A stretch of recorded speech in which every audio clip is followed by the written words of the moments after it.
po ay umihi po ng dugo. Nagtuloy-tuloy siya to the point na nag-alala po ako. At ako po ay pumunta ng doktor at napag-alaman ko din po na yung findings ay non-stop yung pagpulo ng tiyan ko na para siyang laging mayroong hangin. Kumain ako sa hindi, pareho masakit ang tiyan ko. Kahit na ako'y nakaupo, nakahiga, nakatayo, tiniis ko po siya umabot ng 8 taon.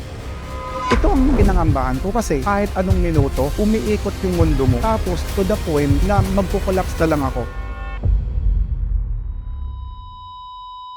Ako po si George Ferrante Jr., 46 years old at nakatira po dito sa Antipolo City. Noong ako po ay nasa Korea, ako po ay nagtatrabaho doon bilang isang factory worker. Tunawan siya ng bakal, sobrang usok, sobrang dumi, sobrang delikado. Isang umaga, ako po ay umihi at napansin ko ako ay umihi po ng dugo. Nagtuloy-tuloy siya to the point na nag-alala po ako. At ako po ay pumunta ng doktor na pag-alaman ko din po na yung findings ay hematuria. Resetahan po ako ng gamot. Natigil po yung pag-ihi ng dugo. Ang naging kapalit po ay yung pananakit ng tiyan ko. Akala ko is normal lang po yun dahil sa pag-inom po ng gamot. Tiniis ko po siya umabot ng 8 taon. Ando na yung pag-aalala ko kasi non-stop yung pagpulo ng tiyan ko na para siyang laging mayroong hangin. Limitado yung pagkain ko. Kumain ako sa hindi, pareho masakit ang tiyan ko. Kahit na ako'y nakaupo, nakahiga, nakatayo, bloated na po ang tiyan ko. Palala na ng palala. Hindi na siya biro dahil one time, ako po ay nahimatay na lang. Dinala ko na rin po mismo yung sarili ko sa ospital. Nagkaroon po ng general check-up. So napag-alaman po, mayroon pala akong severe vertigo at acid reflux. Ito ang pinangambahan ko kasi kahit anong minuto, umiikot yung mundo mo. Tapos to the point na magko-collapse na lang ako. May mga incident na talagang hindi ako nakakatayo. Bigla na lang siya aatake. Nawawala talaga as in ng ulirat mo. Paano kung dumating sa punto ka ako na ako'y nag-drive? Kasi pwede mag-post na maaga kong magkasawit. Sobrang hirap. Inihanda ko na rin yung sarili ko, yung mga anak ko. Meron kaming traditional business. Ginaid ko na sila. Kasi akala ko, yung sakit ko, yun na yung magwawakas ng buhay ko. Noong time na nasa ospital ako, doon ko na-realize, my health is my wealth. Dahil nung mga panahon na yun, marami pa akong sinubukan ng mga food supplement. Kahit po yung mga mamahalin ng mga stem cell, sinubukan ko. Up to the last penny, hinugot ko sa bulsa ko. Walang nangyari. Hanggang sa isang araw, mayroon pong nakapag-introduce sa akin ng Salvio na siya ang nag-testify,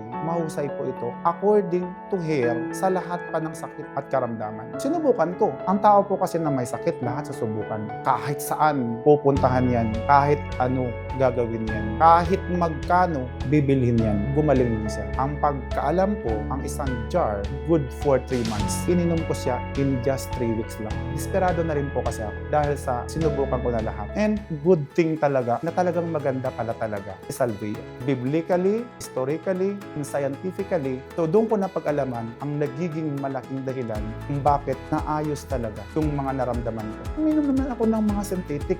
Non-stop pati yung pag-inom ko. Walang nangyari. Pero isang linggo lang, ako ay uminom ng Salvio. Ang laki naging pagbabago. It was happened last December, taong 2024.